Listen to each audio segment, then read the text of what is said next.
नमस्कार, यूएसएन विशेष में आप सभी का स्वागत है। मैं हूं आपका होस्ट एनवी शर्मा। आमतौर पर आदमी रोटी, कपड़ा और मकान के पीछे दौड़ता है। रोटी और कपड़ा तो हैसियत हो जाती है, हासिल हो जाती है, लेकिन मकान ज़िंदगी में एक ही बार बना पाता है और वो कभी नहीं चाहेगा कि इस मकान नाम की चीज़ के लिए वो कुछ धोखा खाए या गलत हो जाए उसके साथ, इसलिए उसको फूक के कदम रखना पड़ता है। तो प्लॉट या फ्लैट लेते समय या मकान खरीदते समय, बनाते समय क्या आवश्यक है, इन सारी चीज़ों को लेकर आज हम बात करेंगे। और इसके लिए आज हमने भील सिटी के जो कि एक रियल एस्टेट एजेंसी है, इनसे हम बात करेंगे और इनसे क्या पूछेंगे कि रियल एस्टेट बिज़नेस नागपुर में कैसे चल रहा है और क्या क्या खूबियाँ हैं, क्या क्या खामियाँ हैं, ये सब हम जानेंगे। मैं बात कर रहा हूँ श्री मोहन माकड़े सर से और उनसे हम जानेंगे ये सारी चीज़ें। मैं आपको ये बता दूँ कि माकड़े सर साथ साथ में ZP के मेंबर भी है और एक समाज सेवक भी है। बहुत बहुत स्वागत है सर आपका। बहुत बहुत नमस्कार सर। सर सबसे पहले जानना चाहता हूँ कि इस बिज़नेस में कैसे आना हुआ आपका? सर इस बिज़नेस में जब मैं 2006-07 में तो एक छोटा सा काम करता था दलाली का, जिसको दलाल बोलते हैं लोग, ब्रोकर। तो मैं काम करते करते मैंने देखा कि मेरे गांव में बहुत सारे बिल्डर आए थे। तब उनकी शुरुआत हुई थी गांव में बिल्डिंग बनाने की। तो मैं उनको ब्रोकरेज करके उनको ज़मीनें देता था, प्लॉट देता था। तो उससे उस समय मैंने सीखा उस शब्द को। क्या फिर मेरे को ऐसा लगा कि क्यों ना मैं भी बिल्डर बन जाऊँ, क्योंकि मैं रहने वाला उधर का ही हूँ, भिलगांव का ही हूँ। तो मन में ऐसा है, तो सीखते सीखते उनसे साथ में रहते रहते मैं ये सब सारी चीज़ें सीखा। बैंक लोन कैसा होता है, क्या होता है, कस्टमर कहाँ से लाना पड़ता है, तो ये सारी चीज़ें मैंने उस समय सीखी। और मेरा धंधा एक प्लॉट से लेके, तो मैंने एक बिल्डिंग पहले शुरुआत में बनाई, तो कस्टमर मिलना एक बिल्डिंग के लिए बहुत मुश्किल था, लेकिन फिर भी मेरा नाम अच्छा था तो मेरे को मिल गया। तो आगे मैं प्लॉट लेते गया और फिर एक एक बिल्डिंग, दो बिल्डिंग ऐसे बनाते चला गया जी। तो इस तरह आपका बिजनेस स्टार्ट हुआ। और भील कैसा नाम पड़ा सर? सर वो कैसा है, मेरे गांव का नाम भिलगांव है।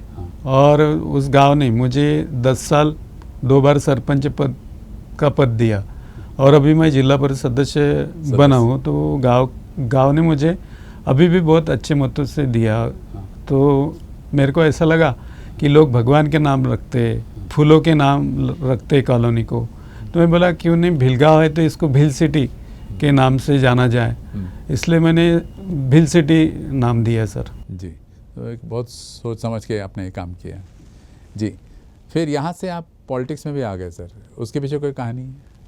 सर पॉलिटिक्स में ऐसा था, मैं आना नहीं चाहता था, लेकिन वो जो विद्यार्थी के इसमें जब मैं कॉलेज पढ़ता था तो हमारा गांव छोटा था, कोराडी बड़ा गांव था उसमें, और एरखेड़ा था। तो ये बड़े बड़े गांव में टिकट जाता था, कांग्रेस का हो, बीजेपी का हो, या कोई भी राष्ट्रवादी नेशनलिस्ट पार्टी का हो, या इधर के पार्टी का। छोटे गांव का विचार ही नहीं करते थे। तो हमने पहली बार 1998 में पंचायत समिति चुनाव लड़ा। अच्छा। ऐसे मित्रों ने सब, तब मैं 12वीं कक्षा में था, वो बोले अपने गांव में टिकट किसी को नहीं देते, बोले बहुत लोग मांग रहे लेकिन दे नहीं रहे, चलो बोले अपन फॉर्म भरते। तो हम हंसते हंसते ऐसे गए, ऐसे फॉर्म डाल दिए मस्ती में। तो फिर अचानक ऐसा हुआ कि हमारे ऊपर प्रेशर आने लग गया कांग्रेस का और बीजेपी का, तुम अपना फॉर्म वापस लो। और मेरे दोस्त भी बड़े जिद्दी थे, वो बोले लेने का नहीं। तो आपने कौन सी पार्टी चुनी थी? इंडिपेंडेंट? मैं तब इंडिपेंडेंट था। अच्छा। फिर कुछ दिनों में रड़के साहब का फ़ोन आया, क्योंकि वो आमदार थे तब। तो उन्होंने बोले मेरे संगठन में आ जा, मैंने भी खड़े किए कैंडिडेट, तो बोले इधर ज्वाइन हो जा, तो हमारे जो लोग हैं वो आपको मतदान देंगे बोले। तो बोला ठीक है, हम तो अपक्षी है, आपको ज्वाइन हो जाते हैं। तो हम तब उधर ज्वाइन हुए। और फिर तब मेरे को समझता भी नहीं था, मैं ज़्यादा लोगों को, बाकी के गांव के लोगों को भी नहीं पहचानता था। तो भी तब मैंने अच्छी फाइट किया था, मैं 3rd नंबर पे रहा। और मेरे से ज़्यादा जो पहले पॉलिटिक्स में लोग थे लगे, तो वो मेरे से भी कम लिए मतदान, लेकिन मैंने बहुत ज़्यादा लिए थे। बैकिंग अच्छी मिली। तो सारे दोस्त ने यूँ बोला कि यार बोले अपन थोड़ा अपनी घर से और अपने गांव से थोड़ी हेल्प हो जाती थी तो बोले अपनी सीट निकल सकती थी, ये हमारे ध्यान में है। तो बाद में ऐसे चलता चलता गांव के सरपंच के लिए भी उन्होंने दोस्तों ने फील्डिंग लगाया, भैया अपन समाज सेवा करेंगे तो चलो। तो फिर वो सरपंच बन गया। फिर तो पॉलिटिक्स में फिर तब से चालू ही है। लेकिन आपने रियल बिजनेस को नहीं छोड़ा, अपने रियल एस्टेट बिजनेस को? नहीं, कैसा पॉलिटिक्स में पैसा बहुत लगता है, तो उसको चलाने के लिए अपन ने अभी तक कोई भ्रष्टाचार किया नहीं और किसी को कभी पैसे मांगे नहीं। अपना जो पैसा है जो अपने धंधे का है उसमें पैसे डालने का, उससे काम करने का। तो इसके लिए अपने को बिजनेस भी लगता था। तो फिर रियल एस्टेट में तो अपन थे थोड़ा थोड़ा करते करते बड़े ही रहते हैं, तो इसके वजह से फिर रियल एस्टेट में भी आ गए। तो फिर पार्टनर पकड़े, पैसे नहीं थे तो पार्टनर पकड़े। पार्टनर भी 4-5 पार्टनर बदल गए। फिर ऐसा कारोबार बढ़ता गया। फिर लोग लेआउट के भी मिले। अपन दोस्त लोग सब पैसे जमा करके खेती लेते थे, उसको डेवलप करते थे, NATV करके फिर वो बेचते थे। तो कुछ लोगों ने, मेरे मित्रों ने, किसी ने ट्रक लिए, किसी के ये है, कोई इसमें क्या है, लेकिन सारे दोस्त वही बिजनेस में है। लेकिन एक अच्छा है कि दोस्तों की अच्छी बैकिंग थी आपको, इस वजह से आप इतना आगे आ पाए। जी। बिना दोस्त के तो मैं आगे आ नहीं सकता था। और हमारे सभी दोस्त वैसे ही नेटवर्क के थे और बहुत अच्छे लोग हैं वो भी। इस बिजनेस में कितने साल हो गए सर आपको? सर मैं 2008 से 9 के बीच में इस बिजनेस में आया। तो तब से अभी भी काम चालू है। अभी भील सिटी 1 हो गई, 2 हो गई, अभी भील सिटी 3 चालू है, जिसमें मेरे 156 यूनिट फ्लैट है, 20 कमर्शियल है और 10 बंगलो है। उसमें स्विमिंग पूल दे रहे हैं हम, गार्डन दे रहे हैं और क्लब हाउस दे रहे हैं। मतलब सारी आधुनिक फैसिलिटीज़ नागपुर से दूर होकर भी दे रहे। दूर तो नहीं कह सकते, 10-15 किलोमीटर होगा ये। नहीं, 0 माइल से 10 किलोमीटर आता है हमारा साइड। और मेट्रो, अभी जो मेट्रो स्टेशन बना है, और भी सुविधा हो जाएगी। तो और भी सुविधा हो जाएंगी। और वहाँ से बहुत ही नज़दीक है, तो वहाँ से 3 ही किलोमीटर है जी। भील सिटी कौन कौन से सर्विसेज प्रोवाइड करता है? आपने तो बता दिया क्लब हाउस है और ये सब वगैरह, अलावा इसके और कौन से सर्विसेज कस्टमर को देना चाहेगा? कस्टमर को हम CCTV कैमरे दे रहे, 1 टाइम मेंटेनेंस ले रहे, और जो भी उनको फैसिलिटी है, कचरा उठाना, घर से कचरा लाना, नीचे सब फैसिलिटी उसमें देने वाले CCTV कैमरे से सभी। डॉक्यूमेंटेशन में वगैरह हेल्प करते हैं सर आपके ऑफिस से? हाँ, डॉक्यूमेंट में पूरे हेल्प और लोन निकालने का काम मेरे ऑफिस से होता है, मेरे ऑफिस करवाता है। और उनको जो डॉक्यूमेंट लगते हैं लोन के लिए, वो सारे डॉक्यूमेंट्स अपन उनसे मांग लेते हैं। और अपना भी डॉक्यूमेंट में, अपने भी जो डॉक्यूमेंट है वो अच्छे होना चाहिए। आज NMRD एक कायदा लागू है ग्रामीण में, तो हम NMRD के थ्रू सैंक्शन करके RL निकाल के सारा काम करते हैं जी।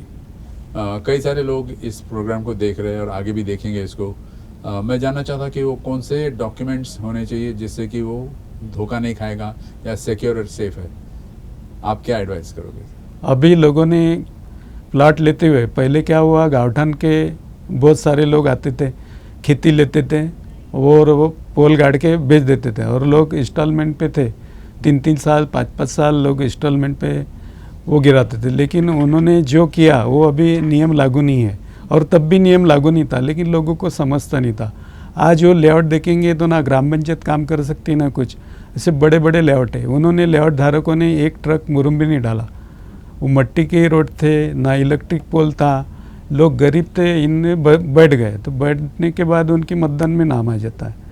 तो वो सेवा करना इतना बड़ा काम हो गया है, क्योंकि इतने पैसे ना गवर्नमेंट दे सकती ना कुछ। इसलिए अभी जिन्होंने भी प्रॉपर्टी लेना है, तो NMRD RL के साथ जो लोग बेच रहे हैं आज, वो प्रॉपर्टी लोगों ने लेना चाहिए। उसमें वो फंसेंगे नहीं और उनका रिसेल वैल्यू भी बढ़ेगा और वो कभी भी उनको लोन मिल सकता है बैंक से। प्लस एक प्रॉपर्टी बन जाती है जी, वो प्रॉपर्टी बन जाएंगी उनकी, और वो बेचना चाहे तो रिसेल में बिकेगा। अभी तो NA वाले प्लाट की भी रजिस्ट्री नहीं हो रही, गाँवठान वाले तो हो ही नहीं रहे, काफ़ी लोग फंसे पड़े हैं। कितना ज़रूरी हो जाता है सर प्रॉपर डॉक्यूमेंटेशन का रहना? नहीं, ये तो बहुत ज़रूरी चीज़ है, और लोगों ने भी वो परख के और देख के लेना चाहिए। क्योंकि लोगों को इंस्टॉलमेंट मिलता है और थोड़ा सस्ता मिल जाता है तो लोग फंस जाते हैं। लोग डॉक्यूमेंट्री देखते नहीं। कुछ लोग लेआउट वाले ऐसे करते हैं कि खेती का एग्रीमेंट कर लेते हैं, उसकी रजिस्ट्री भी करते नहीं है, और लेआउट गिरा देते हैं और वहीं से पैसे निकाल के वो किसानों को देते हैं। लेकिन उसका डॉक्यूमेंट्री होती नहीं है, और फिर बोलते हैं, लोगों को आज भी बोलते क्या रजिस्ट्री बंद है, तो लोग समझ जाते बंद होंगी। भाई, रजिस्ट्रार ऑफिस कभी भी बंद होता नहीं, जिस दिन छुट्टी रहेंगे उसी दिन वो बंद रहता है। लेकिन लोगों को वो मालूम नहीं चीज़ें, कुछ लोगों को तो लेआउट धारक उनको घुमा देते और उनको बोलते रजिस्टर भी बंद है, जब चालू होंगी तब लगा देंगे। तो ऐसा बहुत मुश्किल है जो पुराने लेआउट है। एजुकेट करते हो कि भाई ये सही तरीका है, डॉक्यूमेंट्स ये होना। मैंने तो जब सरपंच था तो हमने एक बोर्ड भी लिखा था कि भिलगांव में कोई फंसे ना। तो ग्राम पंचायत के बाहर एक ऐसा बोर्ड लगा था, उसमें हमने लिखा था NATP तब चल रहा था, टाउन प्लानिंग चल रहा था। NMRD अभी है 2009 से 9-10 से, उसके पहले NATP था, टाउन प्लानिंग। तो NA और TP का नकाशा सैंक्शनिंग जो कलेक्टर का सिक्का लगा हो, ऐसा देख के आप प्रॉपर्टी खरीदो, बिना देखे हुए गावठान या ये मत खरीदो, क्योंकि आप लोग फंस जाओगे। ये बहुत अच्छी बात कही सर आपने। साथ साथ में जानना चाहता हूँ और ऐसे कौन से पॉइंट्स है नेगेटिव जो आमतौर पर लोगों को मालूम नहीं रहता और आगे चलकर फंस जाते हैं?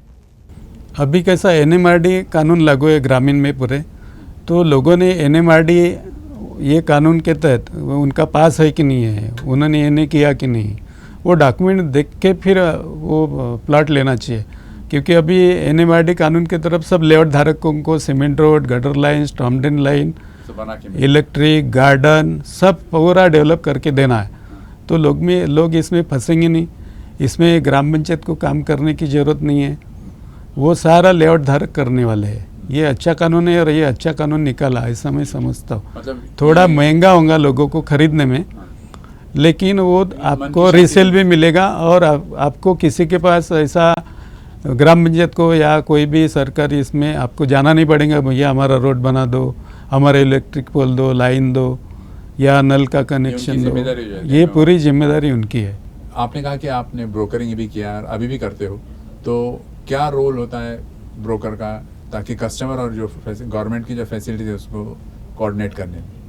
नहीं, मैं पहले करता था शुरुआत में ब्रोकरिंग, लेकिन अभी नहीं करता। अच्छा, फिर भी एज अ ब्रोकर? हाँ, हमारे को जब हमारे बिजनेस करना है तो सारे कस्टमर हमारी आर्ट से नहीं आते, क्योंकि ये ब्रोकरेज भी एक बिजनेस है लोगों का। तो वो लोग कस्टमर को लाते हैं और जो हमारे रेट रहते हैं उसमें से हमारे को कमीशन देना पड़ता है उनको। वो अच्छा बिजनेस है और उनका भी अभी तो रेरा रजिस्ट्रेशन होने से उनसे TDS और वो सब काट के अभी पैसे देना पड़ता है। जी, एक बहुत इंपॉर्टेंट मुद्दे पर आते हैं सर, और वो है 7/12।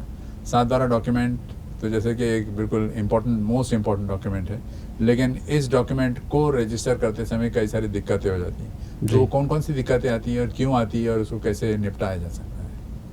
सर, पहले के बिजनेस में ये सब था, 7/12 नहीं बनता था क्योंकि लोग गावठान सैंक्शन मंजूरी ले लेते थे। हाँ।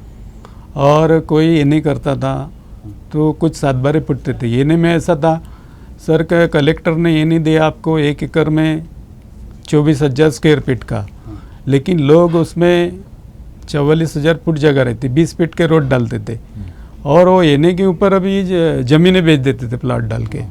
तो बाद में गवर्नमेंट के ऐसे ध्यान में है कि अपन जो एने देते हैं इसको कोई फॉलो नहीं कर रहा, ना पटवारी कर रहा, ना तहसीलदार कर रहा, ना किसी के ध्यान में नहीं है। अभी सबके ध्यान में है कि भाई ये नहीं कि हमने इतनी ज़मीन इनको दिया है, बाकी PU छोड़ना है, ओपन छोड़ना है, रोड बड़े डालना है। तो अभी क्या उसमें रिस्ट्रिक्शन आ गया कि जितना ये नहीं उतनी तुम्हारे को 7/12 बना के देंगे, बाकी ज़मीन को 7/12 बना के देंगे नहीं हो। तो ये 7/12 एक मोस्ट इम्पोर्टेंट ग्रामीण का डॉक्यूमेंट है जो होना चाहिए सबके पास। और अभी तो दिक्कत आती है सर? हाँ, रजिस्ट्रेशन में काफ़ी दिक्कत आती है, वो नहीं रहने से रजिस्ट्री नहीं होती है। जी, तो उसके लिए उपाय उपचार क्या है सर? वो जो डॉक्यूमेंट अपने है, जो सैंक्शनिंग है, तो उनको 7/12 मिलते ना सर। जिनके नहीं है तो उनको नहीं मिलता, लेकिन सैंक्शन वाले को 7/12 मिलता है। अप्लाई करना पड़ता पटवारी के पास, तो उनको मिल जाता है। जी, मतलब वो एक सेफ डॉक्यूमेंट हो जाता है। सेफ डॉक्यूमेंट है, नाम चढ़ गया। नाम चढ़ गया। अभी तो ग्रामीण में भी RL मिल रहा है, NMRD RL दे रही है। तुम्हारे 7/12 जैसा तुम्हारा नकाशा मंजूर हुआ तो एक कॉपी उनको भी जाती है तहसीलदार के मार्फत RI को, RI और पटवारी को जाती है। तो अभी 7/12 तो ओपन पेस का भी हो रहा, PU लैंड का भी हो रहा, रोड का भी हो रहा, और जितने प्लॉट उनके लेआउट में रहेंगे वो सब इंडिविजुअल 7/12 भी बंद रहे वो देते हैं। और फिर लेआउट वाले को RL भी निकालना पड़ता है। जैसा डेवलप करेगा, पहले 25% RL मिलता है सैंक्शन होने के बाद, जैसा जैसा वो डेवलप करेगा वैसे वैसे उनको RL इश्यू होते हैं NMRD की तरफ से। जो डेवलप नहीं करेगा भग जाएगा तो उसको बाद में आरएल मिलते नहीं है और फिर रजिस्ट्री भी नहीं होती है जी। ये अच्छा सरकार ने निकाला कानून। जी। ग्रीन से फिर हम एनए पे आते हैं सर। तो यहाँ पर एनए के क्या शर्तें रहती है तब वो कहीं एनए डिक्लेयर होता है और उसके बाद उसको डेवलप करके आगे बढ़ाया जा सकता है? पहले तो 14-12 एनओसी लेना पड़ता था। अभी वो क्लास रहा नहीं। अभी गवर्नमेंट ने क्या किया, येलो जोन किया, रेसिडेंट जोन, ये जोन उन्होंने जोन वाइज कर दिया कि इस जोन में आप ये कर सकते हो। तो उस जोन में आपको एनएमआरडी को अर्जा करना है, एप्लीकेशन करना है, डॉक्यूमेंट लगाना है, तो वही लोग आपको करके देंगे। ऐसा एक अच्छा कानून आया है। चार्जेस वगैरह भी होते हैं? हाँ, उसके चार्जेस होते हैं, चार्जेस होते हैं और आपको डेवलपमेंट के लिए जो पैसा लगता है एक तो उनको भर सकते हैं या तुम खुद भी कर सकते हैं एग्रीमेंट करके। ये अच्छा पॉइंट उन्होंने एनएमआरडी ने दिया है, ऐसा ही मानता हूँ। अलावा इसके और कौन से डॉक्यूमेंट्स लगते हैं सर ताकि वो आपके पास एक संपूर्ण पद्धति से आपने कंप्लीट किया उसको? हमारे को जो हम बिल्डर है तो हमारे को आरएल एक होना, 7/12 तो होना ही ज़रूरी है और बिल्डिंग मैप सैंक्शन होना, ये रजिस्ट्री के लिए कॉपी ज़रूरी है और लोगों के लिए भी ये बहुत ज़रूरी है क्योंकि उनको कल प्रॉपर्टी लिया कुछ भी काम है तो लोग प्रॉपर्टी बेच के बाकी का आगे का काम करते हैं, तो उसके लिए उनको रिसेल वैल्यू भी मिलने को ना। ये सारे डॉक्यूमेंट बराबर है तो लोगों को रिसेल वैल्यू मिलती है।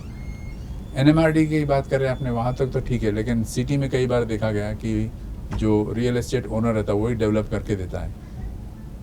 हाँ, रियल एस्टेट डेवलपमेंट ग्रामीण में भी अभी हो रहा ना। हाँ। वो ही डेवलप करके दे रहा है। हाँ। तो पहले ये डेवलप नहीं करते थे, सब लोग चूतिया बना के भग जाते थे। असली रिस्पॉन्सिबिलिटी किसकी रहती है सर? मतलब वो डेवलपर की रहती है। हाँ। असली रिस्पॉन्सिबिलिटी गवर्नमेंट एजेंसीज की नहीं रहती है? गवर्नमेंट एजेंसी की तो रहती है क्योंकि जो लेआउट इनलीगल गिर रहा है, अभी भी मेरे जिला परिषद क्षेत्र में घोरपड़ उधर तो इतने लेआउट अनलीगल है। हाँ। तो मैं उसकी कंप्लेंट डाला तो एक बार एनएमआरडी वाले ने सब बोर्ड उनके उखाड़ के फेंक दिए। गाड़ी आई थी, पूरे बोर्ड वो गाड़ी में भर के लेके आए, लेकिन वो बोर्ड होता कितने का, लेआउट वाले दूसरे दिन तीसरे दिन और लगा दिए। हाँ। ये कहीं ना कहीं गवर्नमेंट के भी ये है कि वो लेआउट गिरा तो उसमें अपने बोर्ड चिपकाओ या अपने जो लोग हैं उनके वो उनका हफ्ते में एक बार चक्कर मारे कि क्या हो रहा भाई जी। क्योंकि सैंक्शन करना बहुत ज़रूरी है क्योंकि नागपुर शहर अपने को अच्छा बैठाना है, नया नागपुर अपने को अच्छा करना है, अच्छा डेवलप करना है, उसके रोड अच्छे बनाने हैं, चौड़े बनाने, तो ये करना ज़रूरी है। जी। क्या फ्यूचर देखते हो सर आप नागपुर रियल एस्टेट मार्केट में? नागपुर रियल एस्टेट मार्केट अभी थोड़ा पूरे देश में जब से कोरोना आया है तो थोड़ा अपने इधर भी डाउन है, लेकिन उठेगा, ये सबकी उम्मीद है कि मार्केट एक बार उठेगा। इसके लिए सारे बिल्डर इंतज़ार में और कुछ मार्केट अभी उठ ही रहा, थोड़ा लग रहा है कि अभी उठेगा। सर ये क्वेश्चन इसलिए पूछा मैंने क्योंकि अगर हम हाईवे जो के तरफ देखें वहाँ जितने प्लॉट्स है या खेत है वगैरह सब वो सैचुरेशन पे आ गए बिल्कुल, तो स्कोप कहाँ रह गया फिर? स्कोप कैसा, जहाँ रेसिडेंस एरिया है, मार्केट है, वो एरिया में आज भी लोग आते हैं क्योंकि हाईवे पे देखो एक कामठी रोड पे ऑरेंज सिटी बन रही, हमारे बहुत पीछे, लेकिन रेसिडेंस एरिया को लग के, गाँव को लग के ऑलरेडी वहाँ मार्केट है, स्कूल है, तो वहाँ पर लोग प्रपोज करते हैं, हाईवे से थोड़ा दूर बैठने के लिए लोग आते हैं। आजकल ये मेट्रो सर्विसेज है और भी कई सारी सेवाएं हैं, रोड्स अच्छे बन गए, तो मेरे ख्याल से ये दिक्कत नहीं होनी चाहिए। नहीं, वैसे दिक्कत है नहीं, जाके प्लॉट खरीदना है वैसे दिक्कत तो नागपुर में है नहीं। आप कभी भी चले जाओ उधर कामठी रोड पे तो कभी भी ऑटो बसेस वो चालू ही रहती है और जाने के लिए आजकल बाइक है, सबके पास बाइक है, गाड़ियाँ है, तो ऐसा कोई खास दूर भी नहीं है और अच्छे रोड है और मेट्रो स्टेशन भी नज़दीक हो गया, अभी मेट्रो भी चालू होने वाली है, थर्ड पार्ट उधर कनन तक बनने वाला है, तो बहुत अपॉर्चुनिटी आगे भविष्य में जी कामठी रोड पर। अगर मैं कहीं प्लॉट खरीदता हूँ सर तो मैं सबसे पहले देखता हूँ यहाँ से स्कूल कॉलेज कितना दूर है, हॉस्पिटल है या नहीं है, और भी रिलैक्सेशन प्लेसेस है क्या, ये सारी फैसिलिटीज़। तो भील सिटी इन सब चीज़ों को डेवलप करेगा आगे चलकर? सर हमारे गांव में, भीलगांव में, उसके आजू बाजू में 7 स्कूल है बड़ी बड़ी, एक 1-1.5 किलोमीटर के अंदर ही है और बड़ा बाजार भी भरता है, मेट्रो नज़दीक है, हॉस्पिटल है उधर, तो ये सारी चीज़ें ऑलरेडी है, सुविधा युक्त है। अगर एक सवाल ये कोई दर्शक देख रहा है और पूछना चाहेगा क्या रहेगा सर कि मैं भील सिटी ही क्यों प्रेफर करूं? आप ही के पास से क्यों खरीदे? कोई खास वो कैसा है, आप तुलना करेंगे हाँ नागपुर में जितने डेवलपर है, जो नागपुर का पूरा राउंड आप देखेंगे तो सबसे कम मार्केट और सबसे सस्ता आपको भिलगांव में मिलेगा।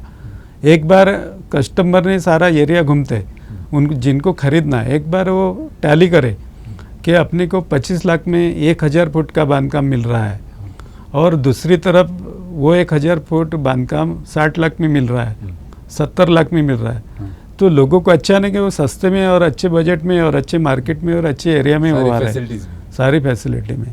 तो तुलना करेंगे तो भिलगांव में आज भी प्रॉपर्टी सस्ती है पूरे नागपुर के आजू बाजू के जितना भी एरिया है, तो उससे थोड़ा सस्ता ही है और माल भी अच्छा मिलेगा और किसी की फंसवीगिरी नहीं होगी, क्योंकि अपन रहने वाले ही कि अपन तो भागने वाले ही नहीं। एक एसेट बन जाता है, रीसेल वैल्यू भी अच्छी मिलेगी। जी, रीसेल वैल्यू भी उनको अच्छी मिलेगी। और एक बार उन्होंने जहाँ जाने से खरीदने से पहले एक बार भिलगांव में चक्कर मारे, ऐसा मुझे लगता है कि बहुत सारे स्कीमें चालू है आज भिलगांव में। मेरी थिंकिंग बदल जाएगी। हाँ, थिंकिंग बदल जाएगी सर। जी सर, कुछ फैक्टर्स होते हैं जैसे बजट, रोड, अप्रोच रोड, ये सारी बातें, इनको आप कैसे कन्विंस करते हो अपने कस्टमर्स को कि भाई आगे चलकर ये कितना सुविधाजनक होने वाला है? वो कैसा, NMRD ने अभी जो प्लान बनाया है उसमें उन्होंने सब बताया, नक्शे उनके निकले हैं कि कहाँ से रिंग रोड होने वाला है, कहाँ से फिर रोड जाने वाला है। अभी वो DPR तैयार कर रहे हैं गटर लाइन का और सीमेंट कंक्रीट रोड का। उनका मैक्सिमम DPR तैयार हो गया है, वो गवर्नमेंट को पैसे मांगने के लिए शायद भेजा होगा उन्होंने, ऐसी मुझे माहिती है। तो हम लोग तो हमारे एरिया में जो भी हमारा बिल सिटी है तो उसमें सब सुविधा तो हम लोग कर देते, गार्डन बना देते उनको, gutter line, storm drain line, वो सारा काम करके सीमेंट रोड बना देते, आजू बाजू में गट्टू लगा देते, हम तो पूरा कर देते। लेकिन जो गवर्नमेंट का है वो भी रोड गवर्नमेंट अभी NMRD ने अपने हाथ में लिया, तो NMRD काम कर रही है उस पर। जी सर, लोन एलिजिबिलिटी की बात करते हैं हम। लोन तो ऐसे आजकल कई सारे फाइनेंशियल इंस्टीट्यूट से, बैंक से सब सामने आ रहे हैं, तो ये कितना सुविधाजनक होता है या इसमें आगे चलकर किस किस्म से प्रॉब्लम्स आ सकते हैं? वो सर, लोन लेने के लिए कस्टमर ही हमारे को बोलता कि हमारे कोई बैंक से होना, हम उनको नहीं बोलते क्या कोई बैंक से हमारे तरफ से इसमें लो, तो अपना सैंक्शन ही माल है पूरा और 1 नंबर का माल है, तो वो जो बैंक बोलते हैं हम उस बैंक से उनका लोन करवा देते हैं। एक क्वेश्चन और है सर, स्टैम्प ड्यूटी, तो उसको लेकर भी कई सारे मिसअंडरस्टैंडिंग्स हैं, गलत फहमियाँ हैं, तो वो क्लियर करेंगे आप? हाँ, स्टैम्प ड्यूटी कैसा है, वो आज के तारीख में स्टैम्प ड्यूटी बहुत ज़्यादा है, वो कम होना चाहिए, गवर्नमेंट ने उसको कम करना चाहिए। आपकी तरफ से कोई पहल है सर, मतलब आप बिल्डर्स एसोसिएशन की तरफ से? हाँ, हमारी तरफ से पहल है ना। अभी जो बीच में ठाकरे सरकार ने जो कोरोना काल में जो स्टैम्प ड्यूटी की थी, तो उसमें बहुत सारे बिल्डर भी जो बेचारे दुखी थे और कस्टमर भी बहुत दुखी थे, तो उन्होंने फटाफट रजिस्ट्री करके उन्होंने अपना काम किया।